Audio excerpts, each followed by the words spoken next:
Mr. Gaetz, why didn't you go forward right now? And are you backing off your plans to push him out of the speakership? No one's in town yet. It's Monday on a fly-in day at noon.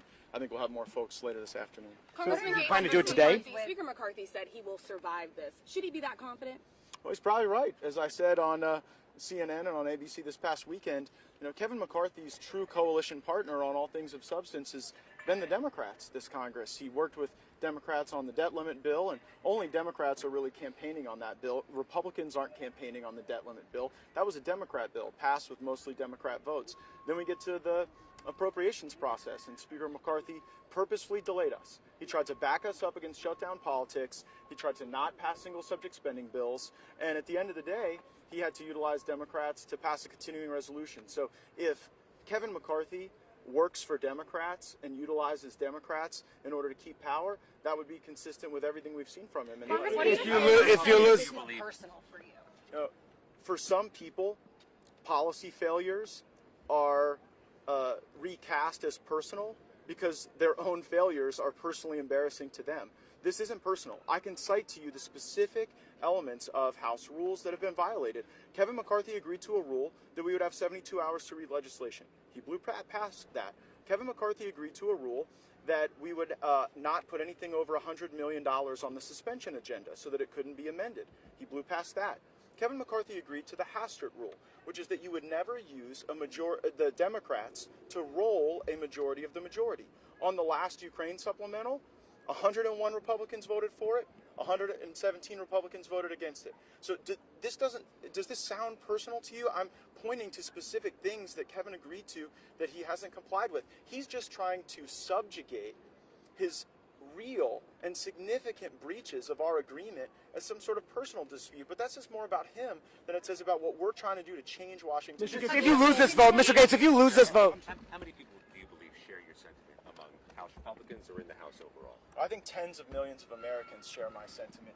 And if you go look at Newt Gingrich and Mark Levin trying to attack me online, it is an avalanche of criticism from their own supporters and their own followers and listeners, where those folks are standing with me, not some of these folks who are with McCarthy. Now, can you get more than 5 or 6 Republicans to sign on to this?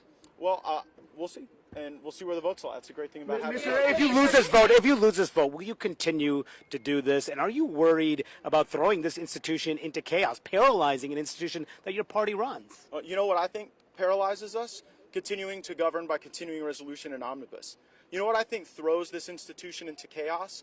Marching us toward the dollar not being the global reserve currency anymore. You talk about chaos as if it's me forcing a few votes and filing a few motions. Real chaos is when the American people have to go through the austerity that is coming if we continue to have $2 trillion annual deficits. You don't know chaos until you've seen where this Congress and this uniparty is bringing us. Chaos is not forcing us. What? Who would you want to see as speaker? Yeah, look, we have a lot of talented people in our conference. There's probably 100 Republicans in Congress that I would vote for a speaker, and maybe 100 Republicans throughout the country that I would vote for. Remember, the speaker doesn't have to be. Like who? Hold on. Excuse me. I'm finishing. I'm finishing answering your question. But if you interrupt it, then the other people can't use my answer. Then they just get you asking questions, and they don't want to put you on because you're not an anchor or a reporter for their network. So the answer to your question is that we have a lot of folks in Congress who I think would be very capable to serve as speaker.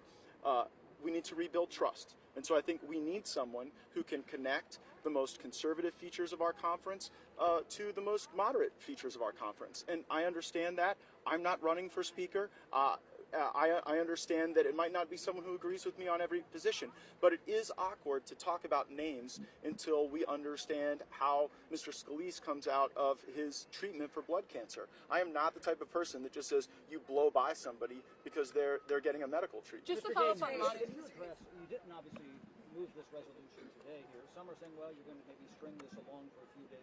Tell us parliamentarily what your goal is. Are you going to drop this at 2 o'clock? Are you going to wait for the answers to your questions and then drop this Wednesday, Thursday? Explain the timing of this. Yeah, I'm going to be doing it this week. Has President Trump talked to you about this? On Manu's question, if this does fail, will you bring this up again? Yeah.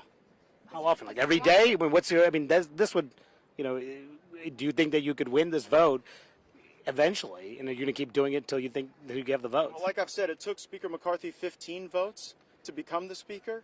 So until I get to 14 or 15, I don't think I'm being any more dilatory than he was. Some of your colleagues say that they want to change the motion to vacate rule after you bring it forward, saying that one person shouldn't be allowed to do this. Obviously, that was an agreement that you came to in January. What do you say to those colleagues who want to change the motion to vacate? These are GOP colleagues. It's certainly within the prerogative of my colleagues to offer any change to the rules that they would like. That would be subject to a vote on the House floor, and there's a procedure and a process to do that. The rules aren't written in stone, and so we'll see how that goes. Have you spoken to President Trump about this? I have. And what was his advice to you? I think I'm going to keep that between the two of us. Have you talked to Kevin McCarthy? Why are you waiting? Excellent catch. Later this week.